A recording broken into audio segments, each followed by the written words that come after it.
everyone, this is Ana Rapi and great to be back with Sir Ricardo Casipesa.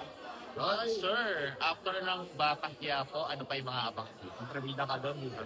Yeah. As usual, madami mo mga naka-line up na mga movies. Meron ako minsan naka-line up na ayaw pang pasabi yung title. Pero ano rin, kontrabida pa rin. Is it under ano po ba siya? Kapamilya or kapusa? Actually, it's independent outfit. Independent outfit. And yung mga TV pero puro offer. Tinitimbang pa namin kung alin ang best offer. And mas komportable ba yung maging kontrabida or bida? Kasi yung mga younger citizens, may mga times din nagiging bida kayo sa movies. Yeah. Up to now, siguro mga 20% of the time, good guy ako. Pero yung 80% kontrabida. And how about ano sir? Kasi sila Joko Diaz, di ba halos kakabayan nyo rin sila that time. And pumapasok sila sa mga Viva Max. Do you think ba na gusto nyo rin in time, like sila Julio Diaz, sila Joko, halos kasabayan nyo sila eh. So may time din ba na pumasok sa isip nyo na pumasok sa Viva Max? Since yung mga kabataan nyo, isa kayo sa mga sexy actor din eh. Meron akong ginawa na parang Viva Max, but wala akong sexy wala akong sexy roles doon. Graduate na ako. Ayaw nyo sir mag-ano ulit, di ba? Yung iba bumabalik eh. Oo, pero parang parang been there, done that. Na-experience ko na yung At saka sa amin yung daya eh. Mga daya yung mga... Daya pa eh. Kala ko ngayon sir yung mga daya eh. Parang mas paling natin. Mas yung isang yung ginawa ko nga, which I think nag-Viva Max siya. Was an indie film. Parang independent siya na sexy. And then parang napunta sa Viva Max. Parang Viva Max naman siya. Hindi ko alam na ganun yung movie. Nung nakita yung Russia, sabi ko, huy! Grabe kasi nung araw, kung sa time namin was ST. Tama ST. Sila ano yan eh. Bago rin. Tama, Christina Gonzalez. Pala kayo nun. Nauna pa kita Rosana, di ba?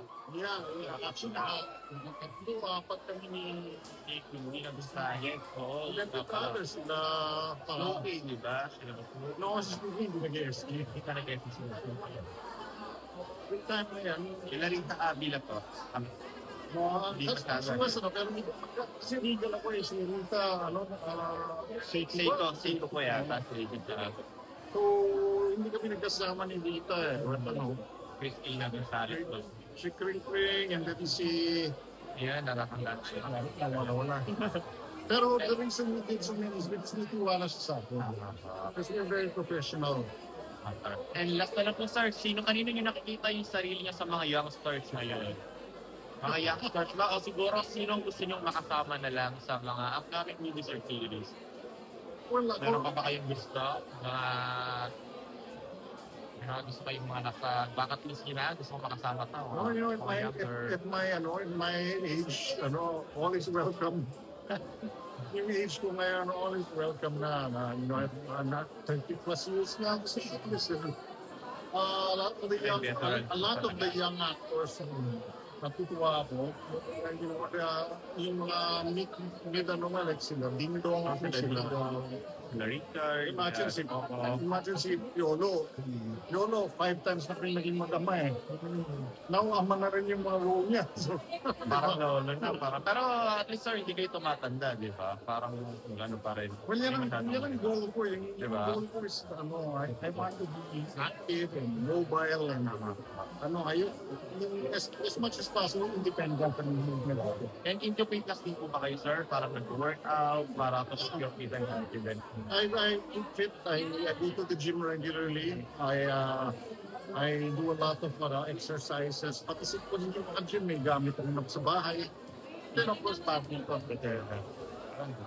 Thank you po, Sir Ricardo, and great to see you. Nakita rin tayo sa mga events before, di ba yung mga movie premiere night, saka po parang sa rin dati, parang launch event sa event parang mga business something event din.